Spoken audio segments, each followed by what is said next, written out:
I thought bringing the woman I loved home to meet my family would be the happiest day of my life. Instead, it became the day I had to choose between the people who raised me and the person who completed me. Here's what happened when love met prejudice. If you've ever had to stand up for someone you love against the people closest to you, this story will hit deep. Make sure you're subscribed because what happens next will show you what real love looks like when it's tested. You know that feeling when you think you have everything figured out, but life proves you completely wrong? That was me 3 years ago. I was successful, had more money than I knew what to do with, and honestly thought I was pretty happy. But looking back now, I realize I was just going through the motions. Every day felt the same. Work, meetings, fancy dinners that meant nothing.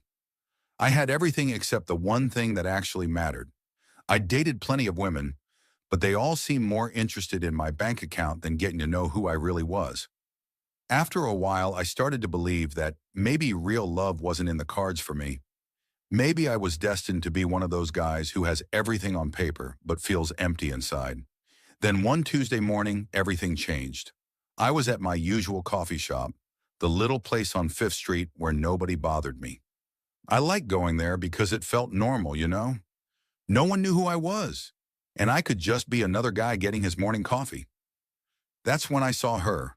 She was sitting at the corner table by the window, completely absorbed in this thick novel. The morning light was hitting her face just right, and when she looked up from her book and smiled at someone walking by, I swear my heart actually skipped a beat. I know that sounds like something out of a movie, but it really happened. I don't know what came over me. Usually I'm pretty shy around women I'm actually interested in, but something about her made me feel brave. I walked over and asked what she was reading. She looked up at me with these incredible eyes and started talking about this book like it was the most fascinating thing in the world. We talked for 20 minutes about characters and plot twists, and I realized I was falling for her intelligence as much as her beauty. The crazy part? She had absolutely no idea who I was. To her, I was just some guy who liked books and made terrible jokes. And for the first time in years, that felt perfect. I asked her out right there in that coffee shop, my hands actually shaking as I waited for her answer. When she said yes, I felt like I'd won the lottery. Our first date was at this little bookstore cafe downtown. Nothing fancy, nothing expensive, just two people getting to know each other over coffee and pastries. She told me about her work, her dreams, her family. She was brilliant, had this way of explaining complicated things that made everything seem simple and beautiful. When she laughed at my jokes, even the really bad ones, I knew I was in trouble. The good kind of trouble. We walked through the park afterward, talking about everything and nothing. Hours passed like minutes. When we reached her car, there was this moment where we just looked at each other, and I knew I had to see her again.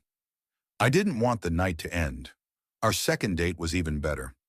We went to this little Italian place where the owner's grandmother makes the pasta.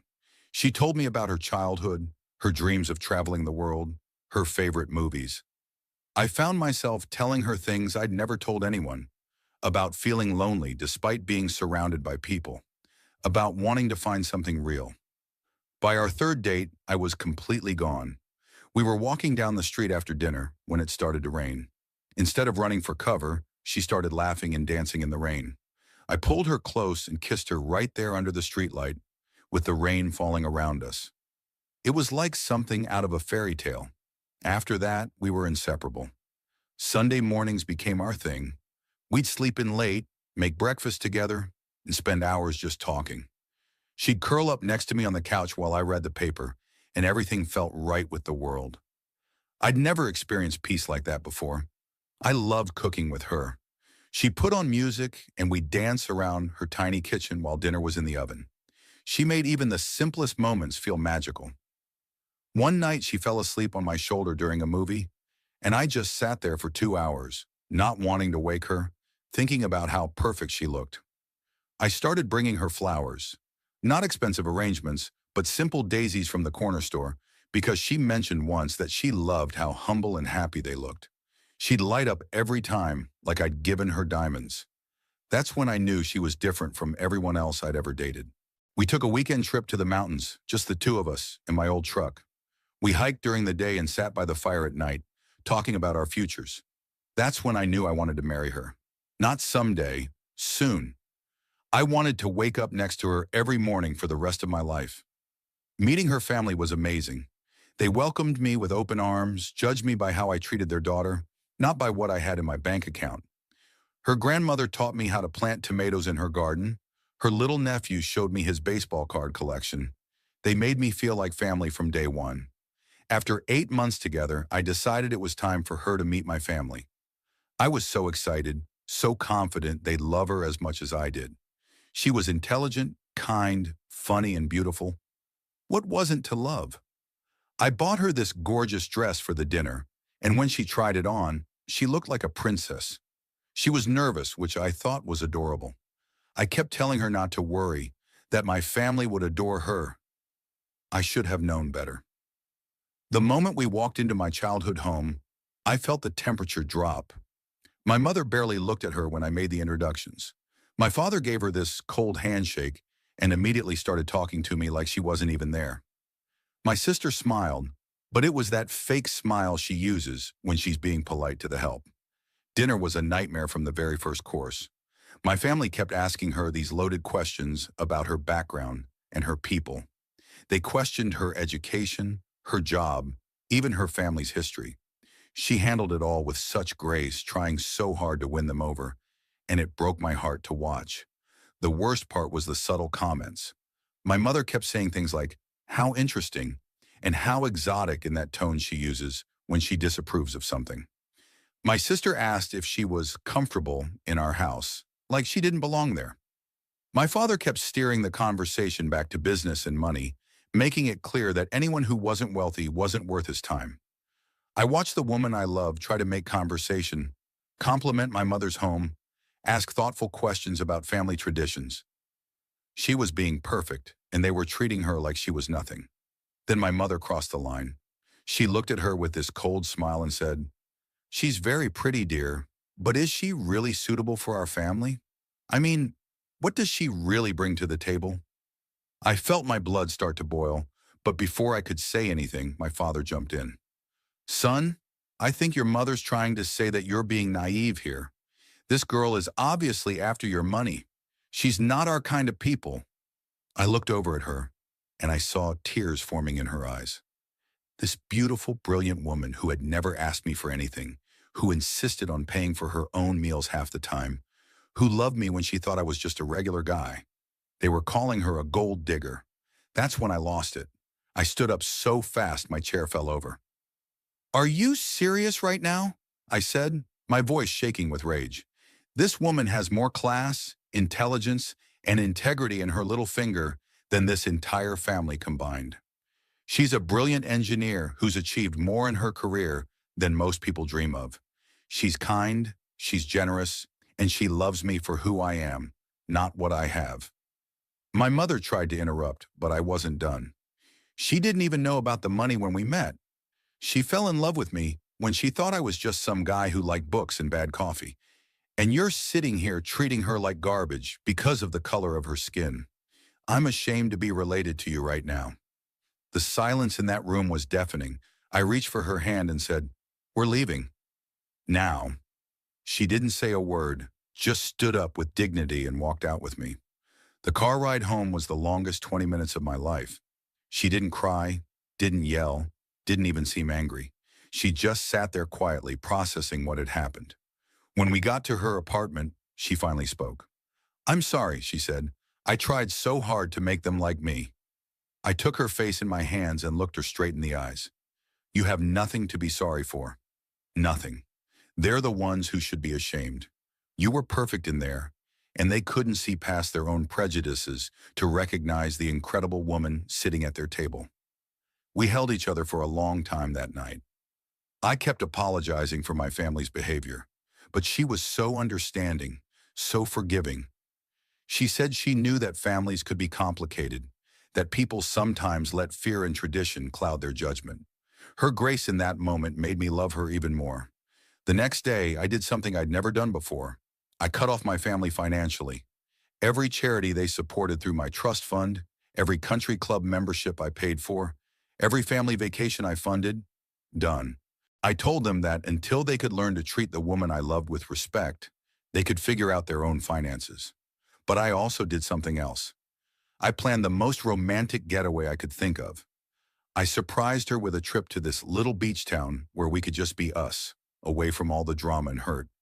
Those 5 days at the beach saved us.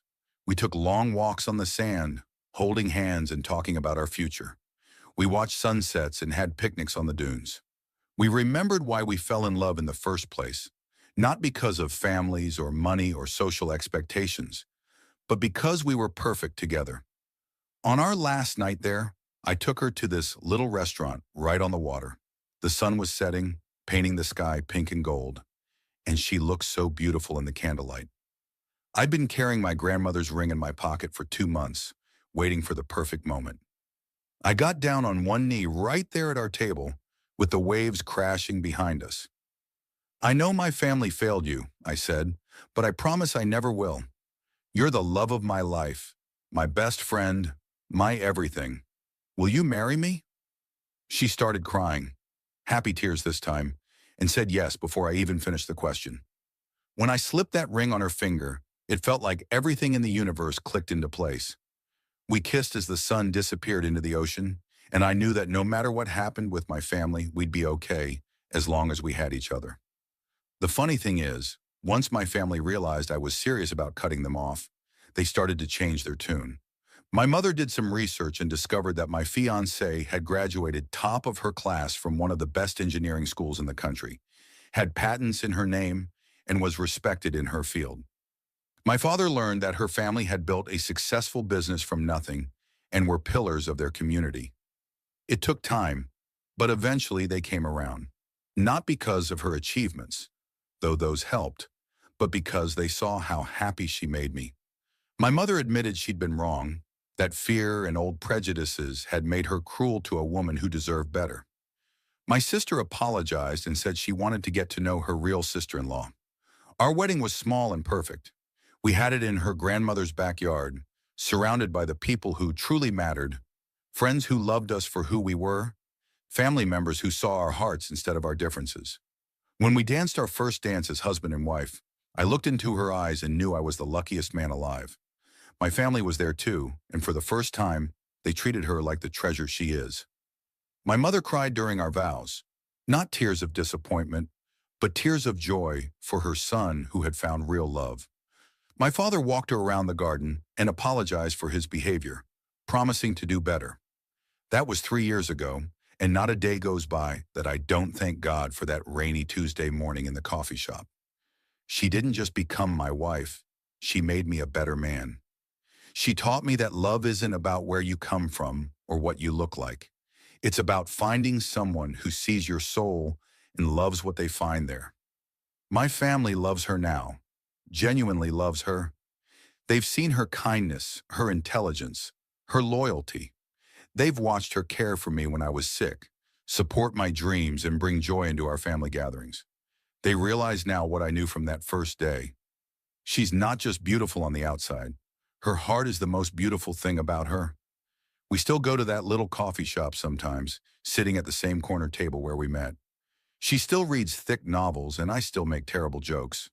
But now we're building a life together, a real life based on respect, love, and the knowledge that we'll always have each other's backs. People ask me sometimes if I regret standing up to my family that night. The answer is never. Real love means protecting each other, even when it's hard, especially when it's hard. She would have done the same for me, and knowing that makes every day feel like a gift. Last month, we celebrated our 3rd anniversary at that same beach restaurant where I proposed. We watched another sunset paint the sky pink and gold, and I realized that this is what happiness looks like. Not the fancy cars or big houses or bank accounts, but the simple joy of being with the person who makes every day better just by being in it. She's still the smartest person I know, still makes me laugh every day, still dances in the kitchen while dinner's cooking. And every morning when I wake up next to her, I remember that the best decision I ever made was choosing love over everything else. That was 3 years ago, and I've never regretted standing up for the woman I loved. She taught me that real love isn't about where you come from or what you look like. It's about finding someone who sees your soul. If this story moved you, hit that like button and subscribe for more real stories about love conquering everything. Have you ever had to choose love over family expectations? Share your story in the comments below.